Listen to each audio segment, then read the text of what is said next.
If you want access to bonus episodes, reading lists for every series of Empire, a chat community, discounts for all the books mentioned in the week's podcast, ad-free listening, and a weekly newsletter, sign up to Empire Club at www.empirepoduk.com.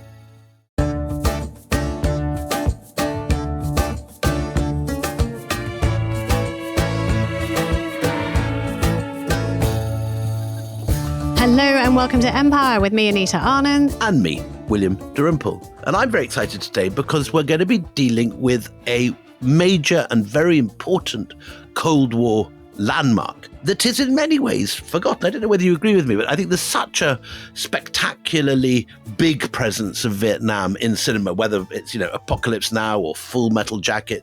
But the Korean War is, I don't know whether you agree with me, Anita, but it's in a way a sort of forgotten war. You're right. I mean, it's almost forgotten. I mean, the only reason I know a little bit from TV is MASH, and that's because I was in love with Hawkeye. I mean, that's pretty much, I can't tell you much beyond Hawkeye and Hot Lips, but, you're right, absolutely right. I mean, what we know of Korea today is K-pop, and that is in my house and in my life because of my 9-year-old kid who, likes BTS. Samsung. I use a Samsung. I'm a Samsung boy. Yeah. Korea also in cinema. I love all those Korean movies. Did you ever watch my favorite? Actually, we should mention this. The Kingdom, which was my lockdown favorite TV series, which was a medieval zombie series set in Korea with fantastic hats. Has the best hats in all TV. No, weirdly, I didn't see that. You do bang on about it. I feel like I ought to as a public service, if nothing else. I strongly recommend Kingdom on Netflix. It was actually not just me, but the entire family. We watched it twice over. We were so excited about it. Yeah. But we have two very different notions of Korea. I mean, we have sort of South Korea, Samsung Korea, yep. Or as one Australian commentator put it in the 2012 Olympics, they had the medals table up, and I think they might even have labelled it Naughty Korea and Nice Korea for North and South Korea to explain, how the medals were going. And by the way, that was a diplomatic incident. And then you've got North Korea, Kim Jong-il, Kim Jong-un, all of the pronouncements of Trump about who he respects as a strong leader, that conjures up a very different image. But other than that, the history of how we got here, how we got to having a major flashpoint for a potential international war or world war, Korea. The line that was drawn, and we'll find out how that was drawn in a little while, that divided a country that was once one. We should perhaps say, before we do anything else, a little about the geography. Korea is, as we know, a peninsula, and it is the peninsula which divides China from Japan. And civilizationally, in the period that I've been writing about in my new book, Korea is a major center of Buddhism, and it transmits the Buddhism that arrives from China to Japan. Then, a little bit later in history, it becomes what's known as the Hermit Kingdom. It doesn't allow any Western colonization. There are no Brits going to Korea. There are no Portuguese, no Dutch settlements like you get almost everywhere else in Asia. And the first form of colonialism it suffers is from the Japanese, who move in and begin to crush any idea of Korean nationalism. Even Korean language and Korean names end up being banned or repressed. Yeah, I mean, you have to have a Japanese name at this time. You're absolutely right. It's also, they may be sending envoys packing. They come, would you like to trade with us? No. Bugger off. But that does not mean it's off the radar of other countries. China wants to protect its borders, so it's interested in what happens with Korea. Japan, as you've said, has an interest and then a domination of the country. Very repressive. We should say it's one of a very, very repressive regime. Very repressive, bloody and awful. Following the Russo-Japanese War 1895, which we dealt with Pankaj. You remember the wonderful Pankaj? Pankaj Mishra, absolutely right. But also Russia has it on its radar as well, because Russia's always, when we talked about this during the Russia series, has a desire for an ice-free warm water port. And this would be an ideal candidate. So, the geography of the place is very, very important. And so the foreign interests in what happens to this place, although you'll be shocked at how little it figures after World War II for a while, it's there. There are deep roots to this. But shall we introduce our special guest today? We should, because he's a remarkable man, and his book The Cold War's Killing Fields, Rethinking the Long Peace, is a book I learned a great deal from, because as we said, this is a period that we really don't focus on in the way we focus on Vietnam. So do you want to introduce our wonderful guest, Anita? I would be delighted. Welcome to Empire, Paul Thomas Chamberlin, Associate Professor of History at Columbia University and author, as William says, of The Cold War's Killing Fields, Rethinking the Long Peace. Thank you so much for being with us. First of all, the Korean Peninsula. I mean, just tell us why it's important for everybody. So I think that Korea is an important place because it represents a sort of crossroads between the Pacific region and an entry point into mainland East Asia. This is in some ways an ancient imperial frontier that leads us from the Japanese archipelago into northeast China, which at the time we're talking about it, at least to a lot of Westerners, is known as Manchuria. And Manchuria itself is also this sort of imperial crossroads. So for a lot of different groups that are interested in projecting power and influence into Asia, Korea is how you're going to get there. So, I mean, this strategic importance leads to China, Japan, Russia, all sort of clambering over each other for influence over Korea. And I think it's fair to say by the late 1800s, Korea sort of finds itself at a fork in the road. It can follow China. It can reject foreign intervention. It could follow Japan. It could welcome Western trade and Western intervention. And it's 1895 that China formally recognizes Korea as an independent state. And then 2 years later, Korea changes its name, and I didn't know this before, from Joseon, I hope I'm pronouncing that right, to the Korean Empire. So you see a world in the late 1800s, early 1900s, where Japan's influence starts increasing. You know, there are modernizing policies that you start seeing in, forcing Koreans to cut off their traditional top-knot hairstyles, the hats that William is so enamored of, Western clothes, all of that kind of thing. It's a bad time for hats. It's a bad time for hats. Yeah, I think it's fair. And then you have, we talked about this with Pankaj Mishra, the Russo-Japanese War of 1904 to 1905. Which is this crucial moment which we so often forget when you see the rise of Japan as a complete bolt from the blue, as far as most Westerners are concerned. They are not used to seeing Asian powers defeating European powers. And this extraordinary sinking of the Russian fleet is an earthquake that has tremors in India. Everyone's watching. In the Ottoman world, everyone's watching. It's a major event, not just in the Pacific, but across the entire colonized world. And a harbinger of things to come. Indeed. And also this is sort of early. I mean, I know your very specialist area is 1945 and we're coming to that, but I think sort of a bit of background of just how deep the roots of US intervention in this area are interesting, because we've talked a lot about Teddy Roosevelt in previous episodes. The Rough Riders. The Rough Rider of Teddy Roosevelt, who, sort of launches an invasion when his boss is at the osteopath and things like that. People loved that story. 1905, the Treaty of Portsmouth ends this Russo-Japanese war, and Teddy Roosevelt, who heads the treaty, wins a Nobel Prize for it. So, the Rough Rider is recognized as peacemaker, all the while still having this eye on US involvement, or should we say preferment, in territories outside the United States. And this is the backdrop where the US concedes any interest in this treaty in Korea, but there's a caveat.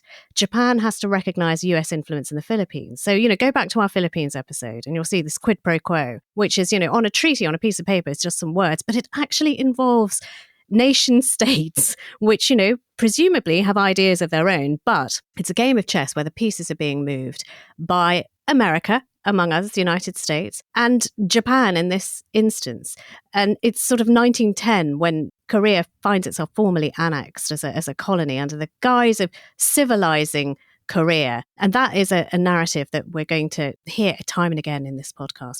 Let's, though, get to the period at the end of World War II. Would it be true to say, Paul, that Japanese occupation ends at the point that the bomb is dropped on Hiroshima in 1945? Is that the fate-changing moment for Korea?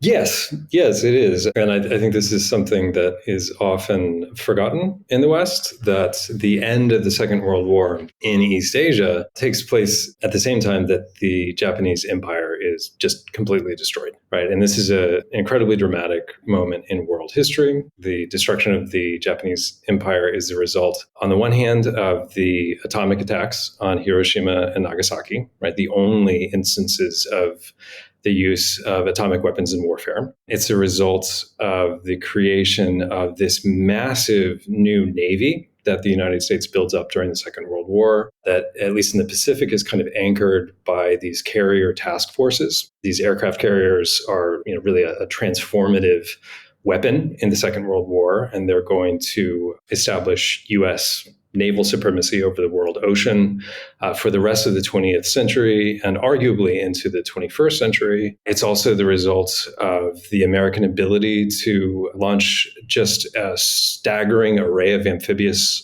invasions, which have their roots in colonial history. But the Second World War is very much a story about the United States figuring out how to launch not just the D-Day invasion of Normandy, but just dozens of amphibious operations, particularly around the Pacific. And it's the success of these that puts the United States in a position to launch the atomic attacks on Japan and to burn Japan's cities to the ground with napalm. But it also it represents a threat of land invasion by U.S. forces. The other big factor that is often forgotten in the West is that the end of the Second World War in East Asia also witnesses a massive Soviet invasion of Northeast China. And the fact that the Soviets are moving their forces into Northeast China and into the area around Korea is going to play a major role in shaping the post-war politics of the region. Paul, before we go into the post-war era, just give us a brief snapshot of what's been going on within Korea during the Second World War, during the period of Japanese occupation. Right. So Korea is occupied by the Japanese. Japan is trying to build up the greater East Asia co-prosperity sphere. And as it does so, in some ways, Korea is the first building block of this, going back to 1910, before the larger vision is really assembled.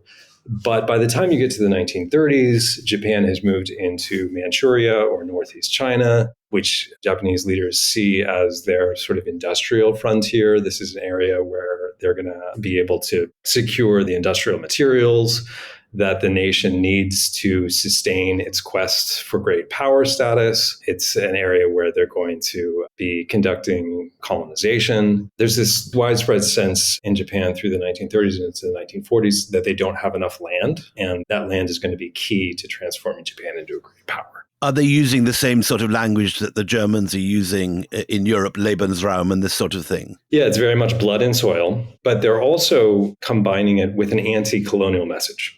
Right. So there's this notion that what Japan is doing, and it's not entirely false, but what Japan is doing is driving the Western empires out of East Asia. But how does it look like from the Korean point of view? Do you feel you're in what was the phrase you used, a co-prosperity sphere, or are they feeling they're specifically being crushed, colonized, that raw materials are being taken from them? But also their culture, their identity. I mean, are they treated like second-class citizens by the Japanese? Yes, they are treated like second-class citizens, but Japan is also delivering on some of its promises of modernization. They are building up these areas, particularly in Northeast China. By the time that the Japanese are done, Manchuria or Northeast China is the most heavily industrialized, well-developed section of China in many respects.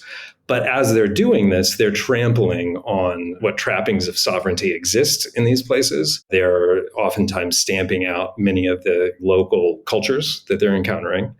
And they've embraced this very clear hierarchy of various Asian peoples where the Japanese are going to sit at the top. So it is both an eradication of Western colonialism, but the imposition of a new Japanese-led. And one that very much reflects the hierarchies and the racism of Western colonization. Yes, in some sense, they embrace it and they repurpose it for their own ends. So that's what they're doing. The Korean people during this time, are they chafing? Are they rebelling? Are they so completely crushed that they can do nothing? What is their situation? So it's all of those things. The Koreans are not a monolithic group. Some of them are collaborating, or a large number of them are collaborating with the Japanese.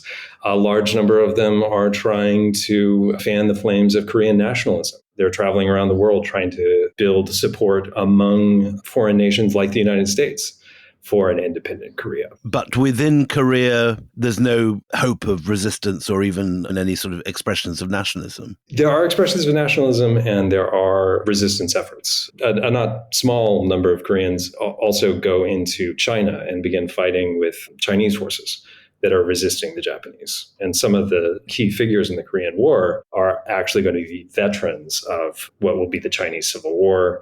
And before that is the resistance against the Japanese. So you have that sort of epoch-changing detonation over Hiroshima and Nagasaki. Japan then leaves the field, if you like, which leaves a vacuum. Now, you've already got the Soviets who've sort of taken over Pyongyang, and they, they have a historic interest. I mentioned they always had an eye on a warm water port.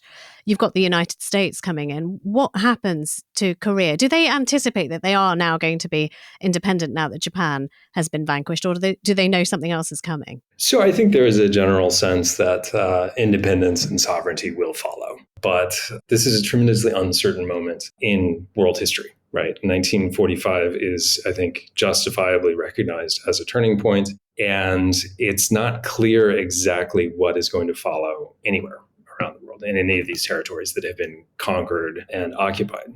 And have you got nationalist figures returning from exile hoping to set up independent movements? Yes, they're returning from exile, and oftentimes they're doing so with the active support of World War II has created as the superpowers, right? So the Americans are bringing Korean leaders back that are sympathetic to American interests. The Soviets and the Chinese are going to be bringing in Korean leaders that are going to be sympathetic to their interests. And how quickly do you see the geography assuming the form that it has now, with the peninsula being split on the 38th parallel? How quickly is that taking form? Almost immediately. It's actually one of my favorite stories to tell students in my classes. It's essentially mid-August 1945, right? Japan has just surrendered. It's really a matter of days after Japan's surrender, and you have U.S. officials meeting with Soviet officials to try to figure out what's going to happen to Korea. And this is a key point here. They're not particularly interested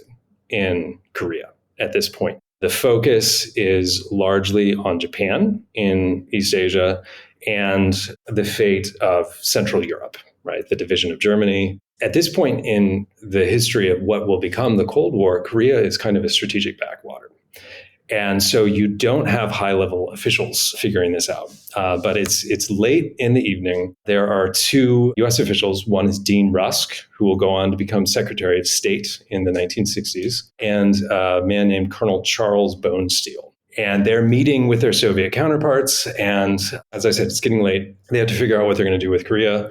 No one really knows very much about Korea. How interesting. It's like an afterthought in the whole... Absolutely. And the Koreans are not there. Well, the Koreans are there, but they're not at the table, you're saying? Yeah, they're not at the table. And so Rusk and Bonesteel step out of the room and they pull out a map from National Geographic magazine. This is a map of Korea. They look at the map and one of them says, gosh, the 38th parallel seems to cut the peninsula roughly in half. Let's just separate it. Let's draw up the occupation zones. And the 38th parallel is just a demarcation on a map to show distance. That's what it is. It's just how maps are presented, isn't it? Yeah, it does not have historical importance for Korean history or Korean culture. No. There's no ethnic divisions. There's no tribal divisions. Yeah, those will grow up. But yeah, it's literally a line on a map. And so they go back in, they present it to their Soviet counterparts. Everyone agrees, problem solved. We've figured everything out. What could go wrong? Oh my God. So, we've done this before with line in the sand. It's people with a crayon and a napkin just saying, well, look, we're a bit knackered now. This'll do. And that's it. The die is set. Right. And what a deeply ironic way for, what is probably the most enduring military frontier of the Cold War era to be established. Literally with a National Geographic map cut out of the magazine. And thereby creating a nuclear flashpoint that we're all sort of looking over our shoulder at right now. Can I also just pause for a moment, because I don't think we've done enough justice to Colonel Bonesteel's name. If you had to, just for one moment, his name was Bonesteel.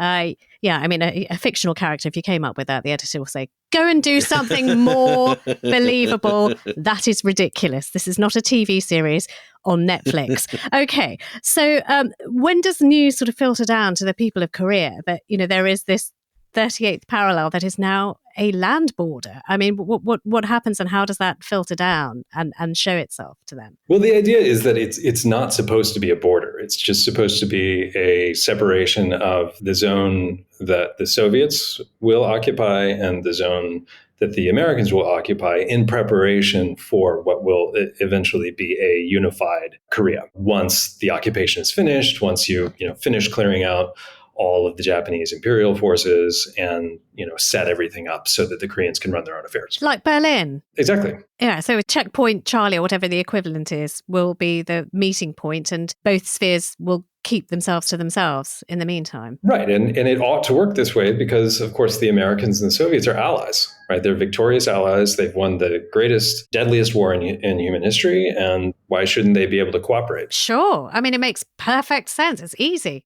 But already in Berlin, tension is growing. Since June, there have been increasing standoff at the Berlin frontiers. The Berlin airlift is around this time, isn't it? It's going to be in 48. 48. But it's sort of leading up in that direction. Yeah, and actually, Winston Churchill is having his strategic planners draw up a potential plan to launch World War III against the Soviet Union in order to liberate Eastern Europe. This is a moment of tremendous uncertainty in international affairs, and it's a moment when all eyes are fixed on Berlin or Tokyo. They're not looking at Korea. So how quickly do tensions ratchet up in Korea? It's not an immediate thing. It's not like Berlin. It's not an immediate thing like Berlin as far as Moscow and Washington are concerned. But of course, tensions are running high inside Korea, right? Because while Korean affairs might not be a priority for the Americans or the Soviets, they are a priority for Koreans, both on the peninsula and also those leaders that are returning in the wake of the destruction of the Japanese Empire.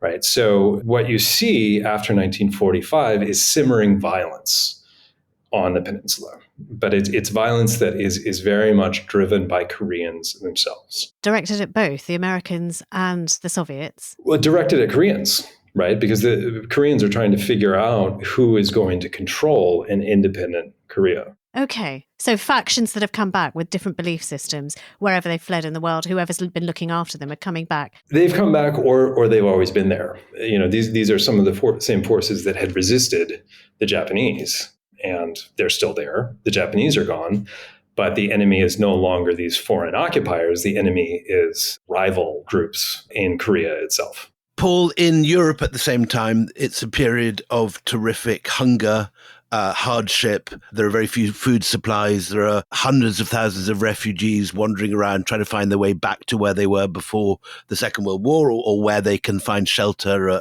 and relief. Is that also happening on the Korean Peninsula? I don't think it's happening on the same level because there's not a great deal of fighting that has been taking place inside Korea during the Second World War. There's not a devastated landscape like Europe. Like Europe, or like large parts of coastal China, like large parts of the Philippines, large parts of Japan. These are the areas where a lot of the combat and bombing and devastation took place during the war, not so much Korea. Okay, the scene is now set. So you have Korea and you have a map from National Geographic with a line arbitrarily drawn through it. It sets itself up for two uncomfortable spheres of control. Join us after the break where we talk about how that plays out.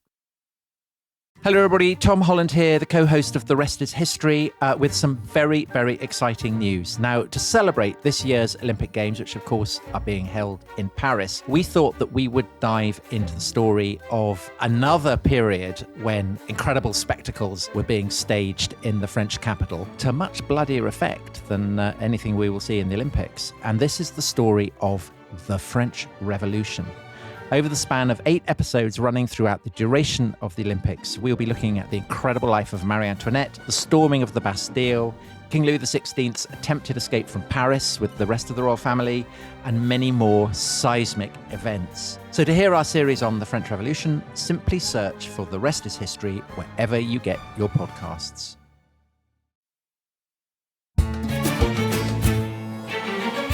Welcome back. So just before the break, we had the division of a nation thanks to a US publication. Excellent way of doing diplomacy. And now you've got sort of two separate, and would you call them occupied zones? How many people are sent from both the Soviet side and the American side to police their spheres of influence? So, I don't know if I'd call it spheres of influence. It's really a post-war measure designed to create a measure of security after the end of the war and a measure of stability after the complete collapse and dismantling of the Japanese Empire. So I think there's very little intention on the part of the Soviets or the Americans to stay there long term. God, they really don't care about it.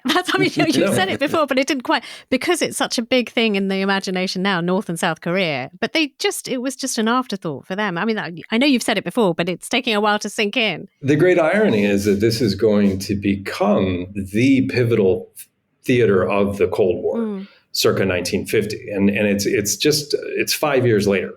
But in that time span of 5 years, Korea is something that virtually no one in the upper echelons of the US or Soviet government is worried about. This is a place where they're pondering, deploying 30 to 50 atomic weapons. I will take my sphere of influence off the table and crush it under my heel. But let's talk about North and South Korea then.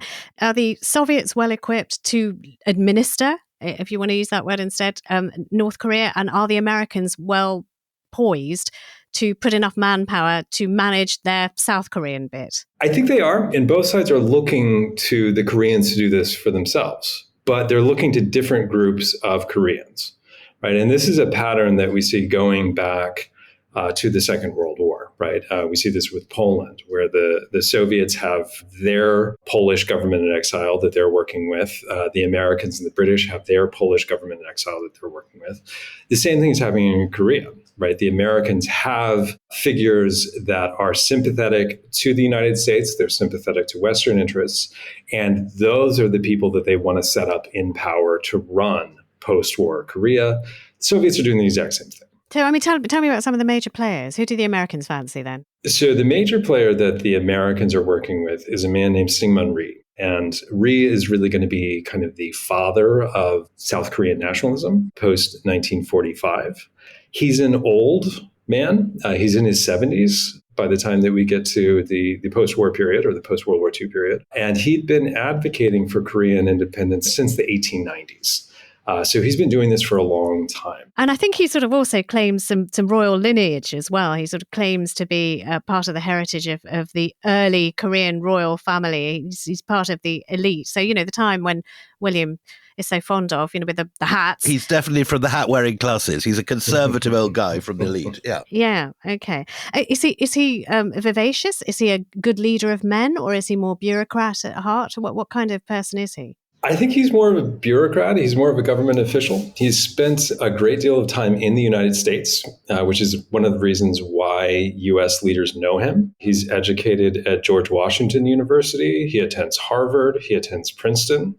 Right. So at these places, he's going to be associating with powerful American leaders. And so he's a known quantity for the Americans. Back in Korea, he has ties to the business community. He has ties to conservative landholders. Right. And so he's precisely the sort of person that the Americans are going to be looking at as a steward of post-war Korean nationalism. And specifically, given what's now going on in Europe, he's not a communist. He doesn't like communists. He doesn't talk Marxist rhetoric. He's not friends with the Russians, all that whole package of things. Exactly. He's someone that the United States can work with. Let's talk about the man they absolutely cannot work with. And a name that is going to be very, very important for North Korea. Who did the Soviets draft as their pick? You see, I'm using Americanisms now. Are you impressed? Because I don't know what I'm saying, but I know it's kind of it's in the right ballpark. Who do they pick as their man? So the North Korean counterpart to Syngman Rhee is going to be a man named Kim Il-sung. And the exact details of his early life are somewhat unclear. There's a great deal of propaganda on both sides, right? The anti-communists are going to be maligning him. On what basis? What do they say? What's the black rumors that they're putting out? You name it. I mean, anything and everything that you can think of. But what we do have a pretty clear idea about him is that he is born in a village outside Pyongyang, circa 1912. And in 1920, he moves into northeast China. So he's a much younger man than Syngman Rhee. He's much younger, and he is a military leader. He is one of these figures that goes into China he's in China at this point in the 1930s, and he joins guerrilla forces that are fighting against the Japanese occupation, right? And it's there that he's going to be coming into contact with Mao Zedong's Chinese Communist Party. By 1937, he's become a communist commander. He wins some battles. Indeed, the Japanese at one point actually put a bounty on his head, didn't they? Because he was such successful. That's not propaganda. That is a fact. Yes. And this just tells you, the place of a lot of these Korean communist fighters in China and the influence that they're going to bring from China back into Korea after 1945. May I make a sidebar observation? I mean, the North Korean leaders have a thing with hairstyles. I'm just going to comment on this. He's a 33-year-old man. I've seen some of the heroic portraiture of the time. He's got this rather quiff. Pepe Le Pew quiff going on. I mean, it is literally half a head of black hair, half a head of white hair, a shock of white hair, one may say. I thought that was the Indira Gandhi invention, but this precedes it. Yeah. Kim Il-sung has cornered the market on Pepe Le Pew diplomacy. Is he more charismatic than his sort of bureaucrat rival across the 38th line? I'm not sure if you could say that he's more or less charismatic, but he definitely is. He has military laurels. He is a veteran. He has fought. He has resisted the Japanese occupiers. There's no taint of collaboration with the Japanese when you're talking about Kim. And in the 1940s, he's brought into the Soviet Union. And he receives a political education from the Red Army, the Soviet Army. Already a specifically Maoist education he's had. He's the first generation to grow up with that sort of education. Well, I mean, he would have been influenced by Mao, but he also by Soviet leaders and Stalin. But it's the Soviets. Yeah. So, I mean, that's really interesting. During the 1920s, the time when he is being educated in the Soviet Union, this is a period of time vis-a-vis India, where they are very, very keen in the Soviet Union to wind up toy soldiers and send them on their way around the world. I mean, they're taking also sort of disgruntled Indian radicals who want to overthrow the British. They're training them. They're giving them sort of political instruction as well, and then sending them back. The Ghadar movement, a lot of them in India were similarly educated in this way. There's a hot route through Riga to Moscow where these people sort of go, they learn, and then they're released back into the wild. So, I mean, it is a thing that is happening. So you've got these two preferred candidates, North and South. It doesn't feel comfortable. When does it become downright dangerous? So that's one of the dynamics that we don't really talk about as much in the West. There is what I think we should think of it about as an outright civil war taking place in Korea before 1950, really. So between 1945 and 1950, there are estimates that somewhere around 100,000 people are killed as part of this war. Korean fighting Korean rather than Korean fighting occupier. Exactly. Yeah, and this is a struggle to determine the shape of post-war Korea and to determine who's going to be in control. And so the Western narratives that place the start of the Korean War in the summer of 1950 completely miss these violent dynamics taking place. So in December 1945 at the Moscow conference, the US and the USSR agreed to prepare for a united provisional government in 5 years' time. But given what's going on in Berlin, given all the increasing tension now between the West and the USSR, already you can see this thing polarizing in Korea into another version of the Cold War. Give us the stages by which the Cold War begins to freeze over, if you like, in the Korean Peninsula. Right, or heat up, depending on how you want to think about it. Yeah. And I would just say on that last point, it's not simply a matter of the Americans and the Soviets deciding to transform Korea into a battleground in what will become the Cold War. A lot of this is being driven by Koreans themselves. Right. It's being driven by figures like Kim and figures like Simmering. And here, I think it's important to go back to this very arbitrary division of North and South Korea, because neither regime in Pyongyang or Seoul believes that there is any justifiable reason to cut the nation in two. But the United Nations has other ideas as well. Sort of, the United Nations passes a resolution, sort of almost deaf and blind to what's going on the ground and, the kind of struggles that are happening. And they pass a resolution on the 15th of August, 1948. And they say Ri is going to be the first president of a republic of Korea. Now, when they pass that, do they mean all of Korea? Do they mean that it's going to be one true nation under their man, or are they accepting that actually, these two sides are now completely divided? So the intention is to reunite North and South Korea. But again, it's a question of who is actually going to be in charge. And neither Kim nor Ri are content with the separation of their nation, and neither one is willing to essentially step aside and say that the other can take power. And neither one is willing to work as part of this sort of coalition government. And by the time that we get to 1948, the Cold War has taken shape, and the superpowers are no longer in the situation where they believe that they're going to be working closely together. They recognize that their interests have diverged, and places like Korea might start to become important in the post-war struggle for influence around the world. So, after 48, it's President Truman who's running the United States at this time. Does he think, okay, I'm going to prepare for this turbulent future I see on the horizon? Does he leave machinery, weapons, men on the ground? Or does he, because everybody is really depleted after World War II. Does he say, actually, we just need to bring boys home now? That's certainly what's going on in India, isn't it? There's this sense that everyone who's there, all the British occupation forces are just longing to get back to Dover and get out of the war zone. There aren't a large number of American troops in South Korea at this point in time. The largest military contingents are in Japan. That's where there is a larger post-war occupation, but these aren't really combat forces in Japan.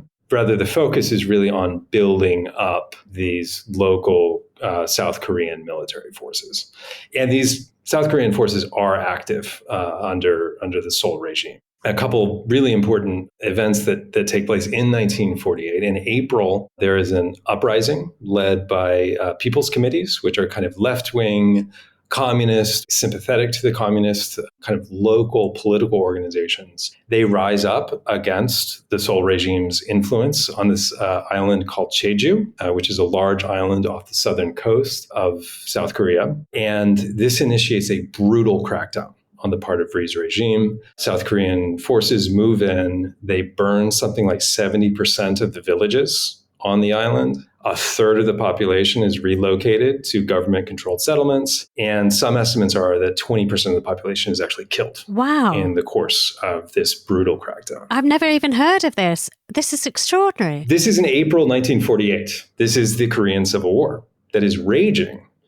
And it's more than 2 years before the date that we in the United States placed the start of the Korean War. And how much is these uprisings the initiative of Kim Il-sung?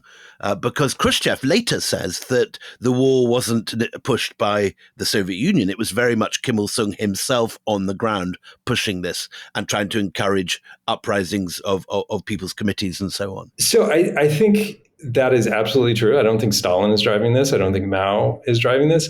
I'm actually somewhat skeptical that this is completely being driven by Pyongyang. a lot of this is local groups. And once again, we go back to this arbitrary division of North and South Korea. There are plenty of left-wing forces in South Korea. There are plenty of communists in South Korea. And these are groups that had organized as part of resistance to the Japanese. They remain organized after 1945, and they are not willing to just sit back and allow Rhee's regime in Seoul to extend complete influence at the local level. There's a wonderful quote from Nikita Khrushchev, who is a Soviet leader who writes about this later on and says the war wasn't Stalin's idea. It was Kim Il-sung's idea. Kim was the initiator. And apparently, according to Khrushchev, Stalin told Kim, if you should get kicked in the teeth, I shall not lift a finger. You're going to have to ask Mao for help. So there's such as the, lack of desire to get pulled into what could be, sort of World War III. They've just got over World War II. They really don't want to start something else up. Absolutely. They don't want to start something else up. And if something does start up, they don't want it to be in South Korea. But the next movement is coming from China, isn't it? Because in October 1949, Mao unexpectedly succeeds with his revolution in China. And this frees up the many Korean soldiers who are fighting in his forces. They are now free to go back home. Yes, this is an absolutely critical period. The late summer and autumn of 1949 are critical for the larger Cold War and for events in Korea. Two things happen, actually. And I'll start before the victory of the communists in China. In August of 1949, the Soviet Union detonates its first atomic weapon, right? And it does so years ahead of the schedule that the Americans think the Soviets are on. This is a huge shock for the Americans. It's a huge shock. The Americans think this is going to come later into the 1950s. It happens in August of 1949. A few months later, in October of 1949, Mao and the Communist Party in China win the Chinese Civil War. They declare victory. Also, a bit of a shock. A bit of a shock, not to Americans that were paying attention to what was happening in China, right? The American diplomats and military observers that were in China have been warning about this for years at this point. But to the general American public, to a lot of people in Congress and the U.S. government, this is a shock. And it's a shock that means that the most populous nation on earth is suddenly controlled by the communists. These two events in August and October of 1949 completely transformed the dynamics of the Cold War. And just again to remind people of what's happening in Europe, on the 12th of May, 1949, that's the end of the Berlin airlift. So now we have that familiar Cold War landscape, Checkpoint Charlie, all those black and white spy movies, Le Carré stuff is now up there in Berlin. So this whole new reality of a new hostility, a new division in the world is absolutely in everyone's mind by 1949. Right. By the end of 1949, this is happening. And this leads us into, in the spring of 1950, there's a new document that is put together by the National Security Council. It's going to be one of the most important documents of the Cold War in the United States. It's called NSC 68. It is delivered to the White House in April of 1950. And it is in no small part, it is a reaction to the shocks of the Chinese Revolution and the Soviet acquisition of an atomic bomb. And what NSC 68 says is that American leaders must understand the Cold War as not being simply a diplomatic rivalry or an economic rivalry between Washington and the United States, or rather between Washington and Moscow, but rather the Cold War is going to be a military struggle, right? And it demands a massive military buildup, right? The U.S. military must rearm after the demobilizations that have taken place post-1945, and it must prepare to confront Soviet and communist forces around the world. And one of the key lines in SC 68 is, and I'll quote it here, "The assault on free institutions is worldwide now, and in the context of the present polarization of power, a defeat of free institutions anywhere is a defeat everywhere." Right. And just to repeat that last part, a defeat of free institutions anywhere is a defeat everywhere. Right. Now, take that calculation and put it on Korea. This strategic backwater circa 1945, this afterthought that we need a map from National Geographic to figure out what the geography looks like.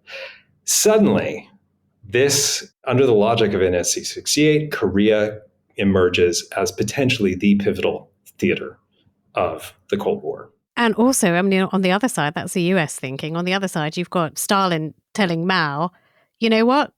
Forget about all of the things that I said during wartime. In fact, I think the quote is "to hell with Yalta." It's a brilliant quote. So this is to hell with Yalta. I tell you something else that's happening at the same time. This is the month that Orwell publishes 1984. That whole idea that this is a period of endless war, of secret police, that whole reality is dawning on people exactly this year. This is when that idea is forming. Right. And well, so NSC 68 hits his desk. President Harry Truman reads it. And he's not sold. He's not convinced. This is the spring of 1950. He's worried about the loss of the American atomic monopoly. He's worried about the Soviet acquisition of the bomb. He's worried about what's happened in China, but he's not convinced that the U.S. military budget should be expanded. Right? He's worried about hawks in the United States driving this.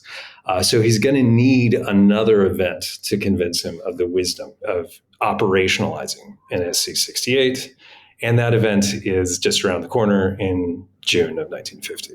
That, my friend, is a point where I go, dun, dun, dun. So join us next time for the reason that pushes Harry S. Truman all in. If you want to hear that next episode right now and you're a member of the club, you can get it right now wherever you listen to your podcasts. But for the rest of you, wait until the next installment of Empire with our special guest, Paul, who's going to be with us again. Till then, it's goodbye from me, Anita Arnand.